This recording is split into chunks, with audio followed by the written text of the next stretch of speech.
Bem, irmãos, o que foi que nós aprendemos nas três primeiras lições? Na primeira, nós vimos a importância desse tema, né? Nós começamos vendo que o escritor de Hebreus nos ensina que ressurreição dos mortos, juízo eterno, faz parte, esses temas fazem parte do fundamento da fé. E lembrando também que o escritor de Hebreus falou que os que não estão bem fundamentados são crianças em Cristo, e não podem receber alimento sólido. Só essa meditação em Hebreus já deveria ser suficiente para nos motivar muitíssimo em relação a entender a revelação de Cristo sobre esse tema. Mas nós também aprendemos que esse tema traz consolo, traz esperança e coloca o nosso coração no mundo vindouro, né? Tirando e nos desprendendo, por assim dizer, deste mundo presente. E nós vimos também, e isso vai ser tema de uma lição só para esse tema, que esse ensino sobre a volta de Jesus, ele revela um aspecto importante da pessoa de Cristo, um aspecto que não apareceu até agora na Terra, né? A pergunta que eu faria: você quer desfrutar da plenitude de Cristo hoje, ou pensa em desfrutar do mundo hoje e Cristo na eternidade? Quantos estão com o coração nesse engano?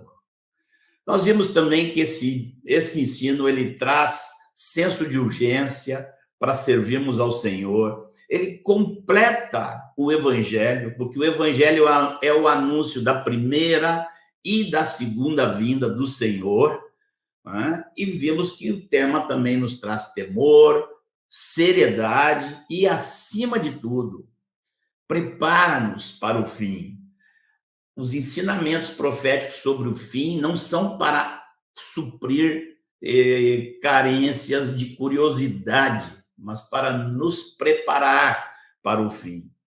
Ainda na primeira lição, nós vimos que a maneira mais segura para não nos confundirmos é começarmos pelos ensinamentos de Jesus, né? Esta prática vai nos livrar de correntes teológicas que estão infundadas, que nunca foram ensinadas nem por Jesus e nem pelos apóstolos. Na lição seguinte, na segunda lição, nós vimos que esse ensinamento de Jesus está basicamente no Sermão do Monte das Oliveiras. Está em outras partes dos evangelhos, mas o centro da pregação dele sobre o assunto foi o Sermão do Monte das Oliveiras, que nós vemos em Mateus 24, em Marcos 13 e Lucas 21. Ali nós vimos que é uma sequência cronológica colocada por Jesus. Os dois primeiros aspectos da sequência, eles pode ser um pouco mais difícil de colocar no tempo, assim, quando começa, quando termina, já estamos, não estamos. Mas os as quatro últimas etapas da sequência colocadas por Jesus não deixam dúvida nenhuma do processo final. Tá? Tem a tribulação, do versículo 15 ao 28, o cataclisma solar, no versículo 29, Jesus aparece no céu, no versículo 30. Importante entender isso, não é a descida ainda de Jesus com os pés dele sobre a terra. No versículo 30, nós vemos Jesus aparecendo no céu. E depois, por fim, a reunião dos escolhidos, depois que Jesus aparece no céu. Qual é a importância disso tudo? É a gente entender que a teologia do arrebatamento secreto não coopera com a preparação para os tempos que estão vindo, né? A teologia de que Jesus está vindo a qualquer hora, arrebata a gente e tira daqui. Ela não coopera com a preparação da igreja para esse tempo. E na última lição, nós vimos o efeito montanha primeiro, né? Mostramos ali algumas profecias, onde a gente vê que há um salto dentro das profecias, né? E muitas vezes o profeta fala com tudo ao mesmo tempo, mas parece que tudo vai acontecer ao mesmo tempo, mas não, depois outros textos mostram que tem uma separação. E por fim nós entramos na profecia das 70 semanas, né? Benito nos apresentou com muito detalhe, com gráficos. Nós entramos ali porque Jesus manda a gente estudar Daniel, tá lá em Daniel 9, 24 a 27, nós vemos aquilo que Jesus mandou examinar, né? É um período que abarca 490 anos, e lembrando só que, assim, a palavra hebraica para semana, ela pode se referir a uma semana de 7 dias ou uma semana de 7 anos. Então, o contexto da profecia de Daniel 9 deixa claro que está falando a 70 semanas de anos e não de dias. Depois, a análise dos acontecimentos históricos demonstra também o quê? Que a primeira parte as primeiras 69 semanas já se cumpriram ali no tempo de Jesus, né? E fica faltando uma semana de 7 anos, que não sucedeu ali naquela época, né? Então, evidentemente, ali dentro da profecia das 70 semanas, acontece um salto que nós chamamos de efeito montanha, né?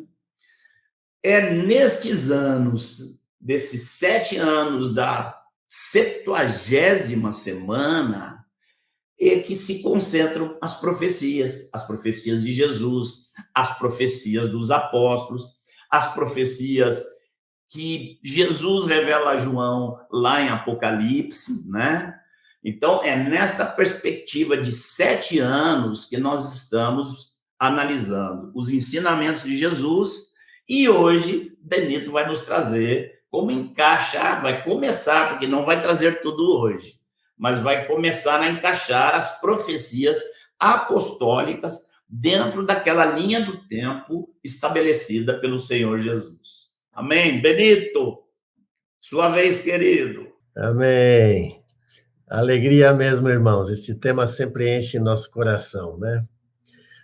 Então, como a gente prometeu, hoje nós vamos entrar dentro daquela sequência, o ensino de Jesus, Daniel, nós vamos entrar no ensino dos apóstolos, o que eles ensinaram sobre esse tema. É um tema muito presente no ensino deles. As cartas apostólicas frequentemente abordam este assunto. Às vezes, trazendo consolo e ânimo, outras vezes, trazendo advertências, às vezes, nos trazendo boas notícias, notícia da ressurreição dos mortos, do nosso encontro com Jesus, e outras vezes, falando do temível juízo de Deus, do qual nenhum homem se livrará. Mas, de uma forma ou de outra, a gente vê que este tema era fundamental para os apóstolos. Eles sabiam que todos os discípulos precisavam entender e ter isto no coração ardendo. Como a gente disse também, irmãos, o ensino deles também é muito simples e direto, como foi o ensino de Jesus. Eles também não usam de figuras, falam diretamente sobre o tema, então não é difícil de entender. A gente vai continuar buscando ser simples. Vamos analisar os textos principais aqui com vocês, buscar compreender e buscar encaixá-los sempre naquela espinha dorsal do ensino de Jesus, aqueles 6 momentos, tá bem? ainda queria reforçar algo antes de entrar no ensino deles, do que Edmar também e Marcos mencionaram, irmãos. Apesar da gente buscar ser didático, a gente sabe que este assunto não pode ficar ao nível intelectual, não pode ficar na nossa mente, tem que descer para o nosso coração. Nosso coração tem que estar aquecido com estas palavras do Senhor. Como hoje estava me lembrando daqueles 2 discípulos no caminho de Emaús, que Jesus começou a andar com eles e começou a falar para eles o que estava predito e o que estava dito nas Escrituras a respeito dele. E o principal testemunho que eles deram ao final não foi no intelecto deles. Eles disseram assim: não nos ardia o coração quando ele nos falava e expunha as Escrituras?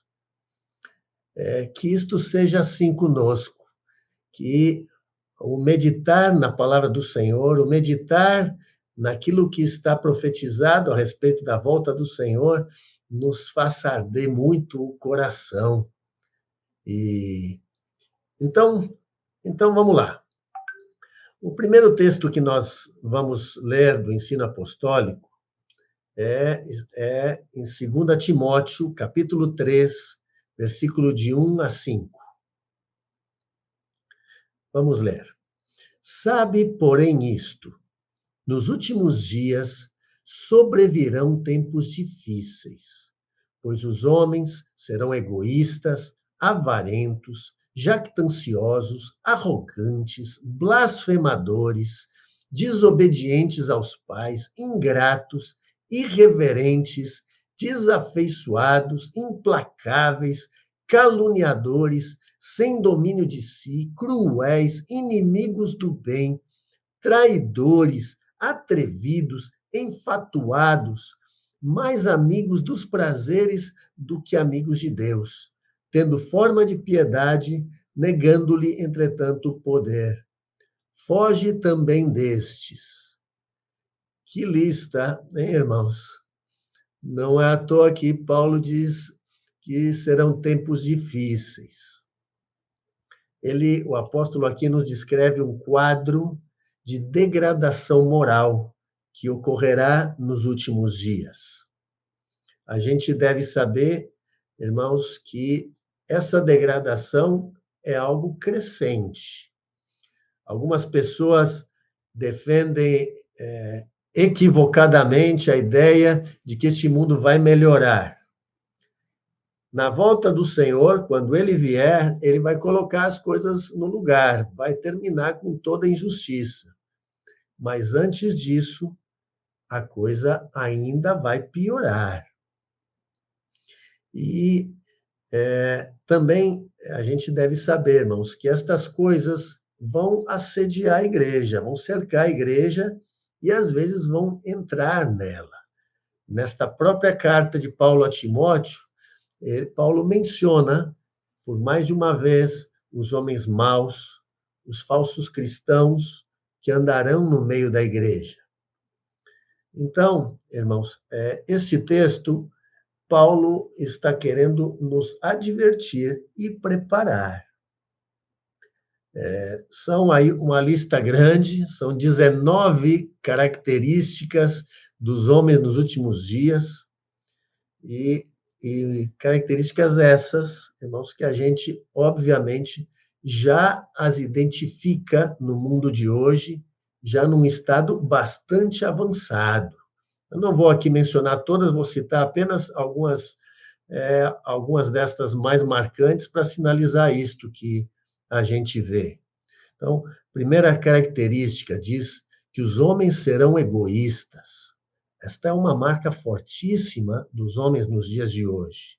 O egoísta é aquele que pensa primeiro em si mesmo e busca os seus interesses. Isto é amplamente dito explicitamente pelas pessoas sem vergonha de dizer isto, que eles buscam os próprios interesses. Por ser voltado para si, o egoísta também geralmente vai se tornando cada vez mais um solitário por opção. E a Escritura diz que o solitário busca o seu próprio interesse. Por quê? Porque a gente está junto do nosso próximo dá trabalho, me tira do meu egoísmo. E, o que a gente vê hoje, cada um querendo ficar, a expressão ficar na sua. Cada um fica na sua casa, com os seus aparelhinhos, cada vez mais longe uns dos outros, cuidando dos seus interesses. Quero dizer, irmãos, que essa tendência atual, que todos vemos que está andando, é uma ameaça à comunhão da igreja e ao serviço dos santos.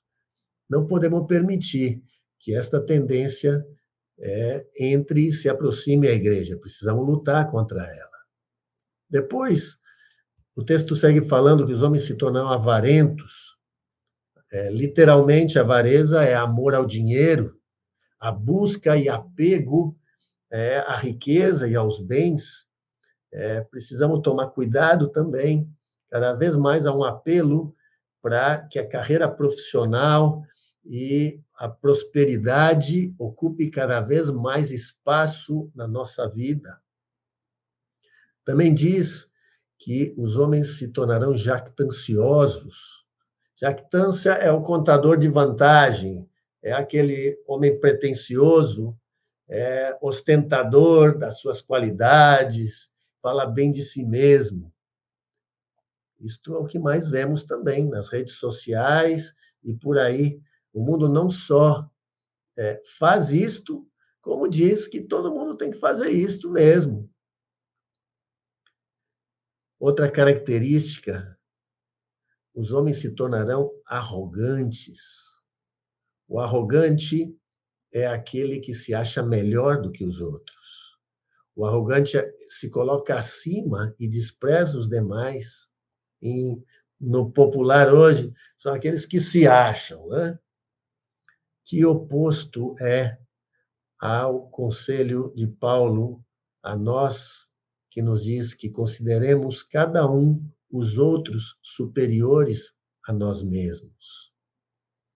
Também diz que os homens se tornarão desobedientes aos pais. Não precisamos quase comentar que ostensivo está isso. Pais sem autoridade e filhos em todas as idades que não obedecem e nem respeitam aos seus pais.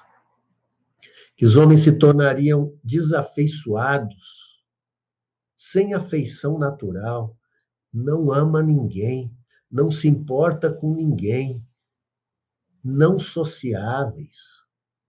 Este é já o quadro que vemos hoje. Mais amigos dos prazeres do que amigos de Deus. A busca desenfreada de prazer em todas as suas formas. Hoje é um alvo, um propósito obstinado desta sociedade, de quase todos os homens. Enfim, irmãos, este quadro que Paulo descreve aqui, não há dúvida que já o vemos ocorrendo já em grande medida nos dias de hoje, né? Então, vamos buscar encaixar este aspecto do ensino de Paulo apostólico aqui com o ensino de Jesus. Como se encaixa aqui? A gente vê aqui no quadro os 6 momentos do ensino de Jesus, ainda não é o fim, princípio das dores, grande tribulação e os demais.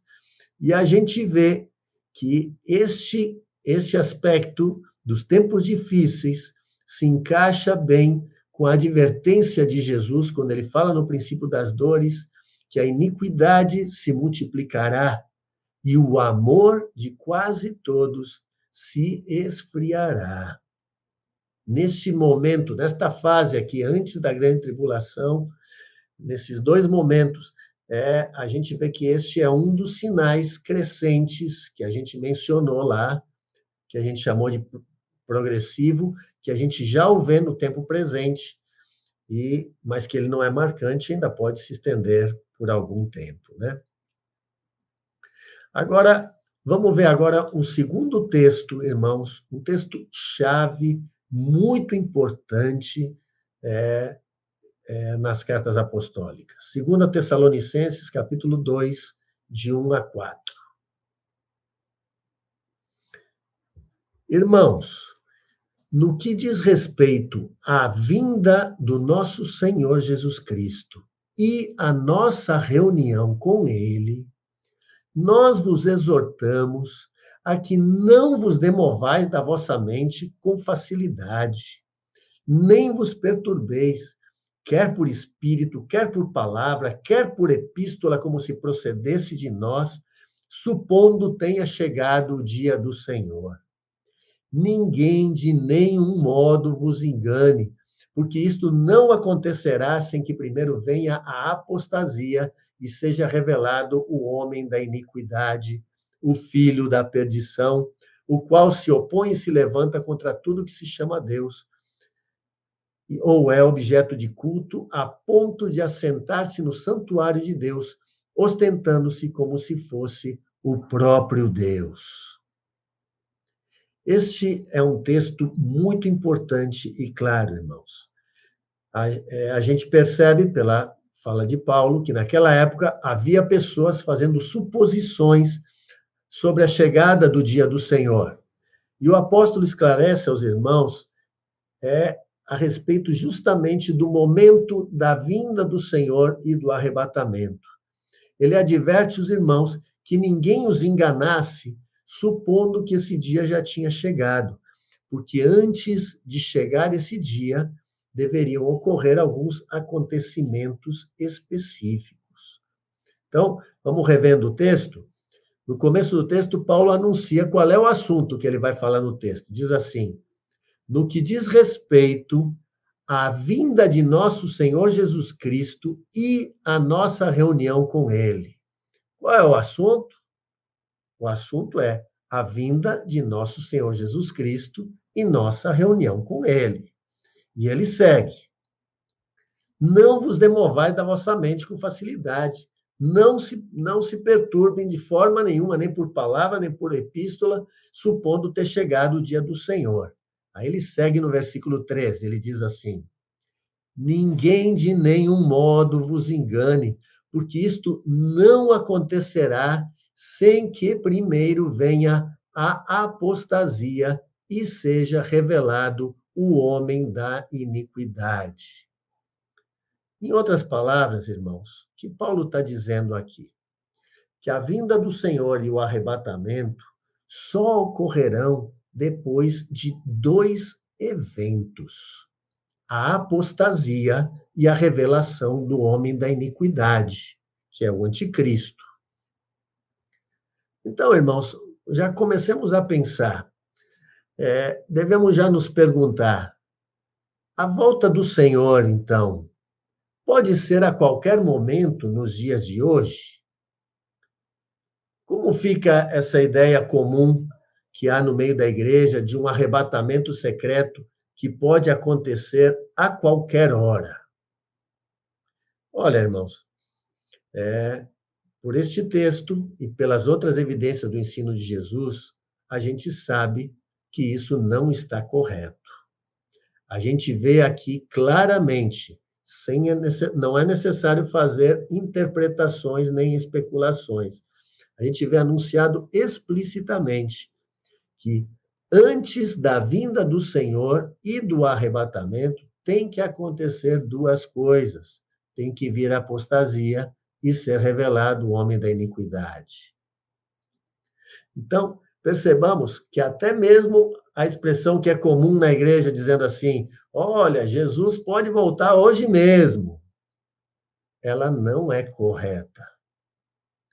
E isto não diminui o temor e zelo que cada um de nós tem que ter, porque você e eu, sim, podemos morrer a qualquer momento, e por isso temos que estar prontos para encontrar com o Senhor a qualquer tempo.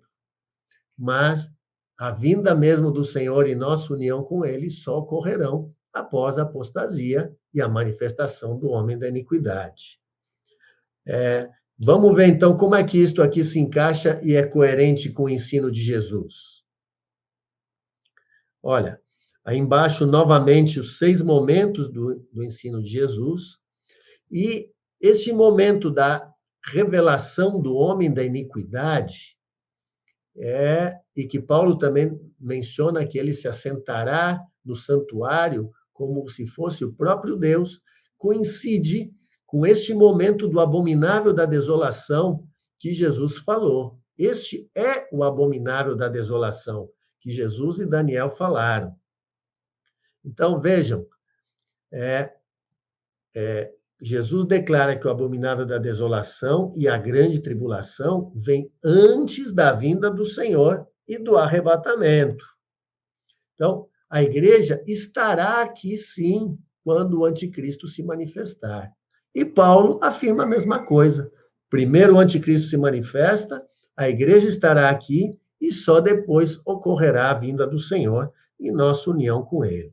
Então, este é mais um texto importante que traz uma evidência contrária à ideia de um arrebatamento antes da tribulação. E isto é muito sério, irmãos. Nós vamos abordar isso depois, mas os que creem em um arrebatamento antes da manifestação do anticristo e creem que não vão passar na grande tribulação, eles vão ficar muito confusos quando o anticristo se revelar, porque eles vão pensar assim, não é esse homem, não reconheço esse homem, porque não era para eu estar aqui quando ele se manifestasse. E estarão completamente despreparados para a perseguição e as dificuldades que virão. Por fim, irmãos, a gente quer esclarecer ainda o que são esses 2 eventos, a apostasia, algum detalhe sobre o homem da iniquidade.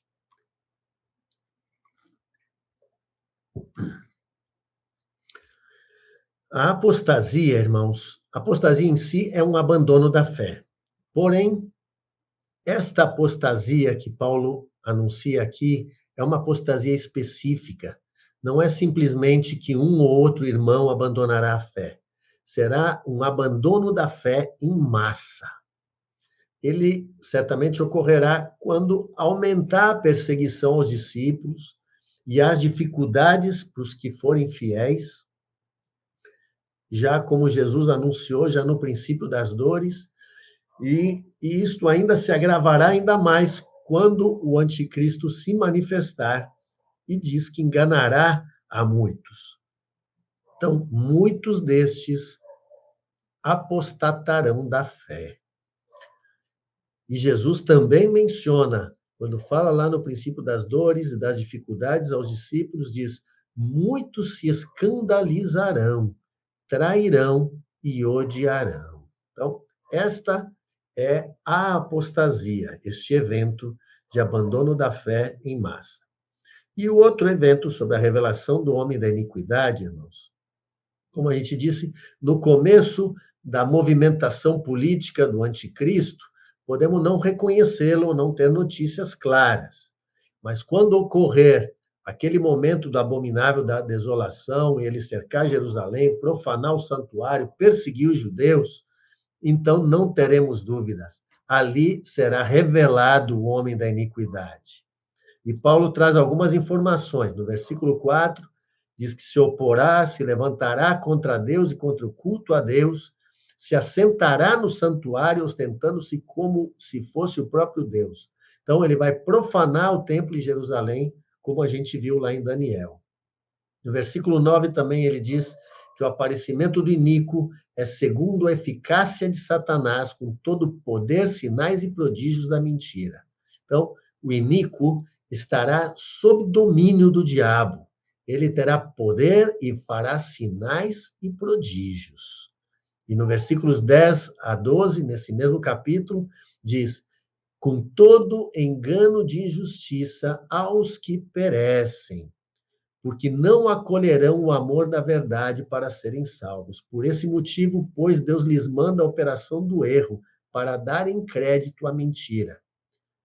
Ele enganará o mundo, não enganará os discípulos.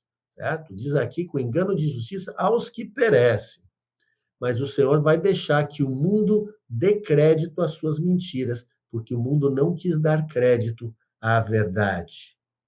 O mundo vai recebê-lo de braços abertos.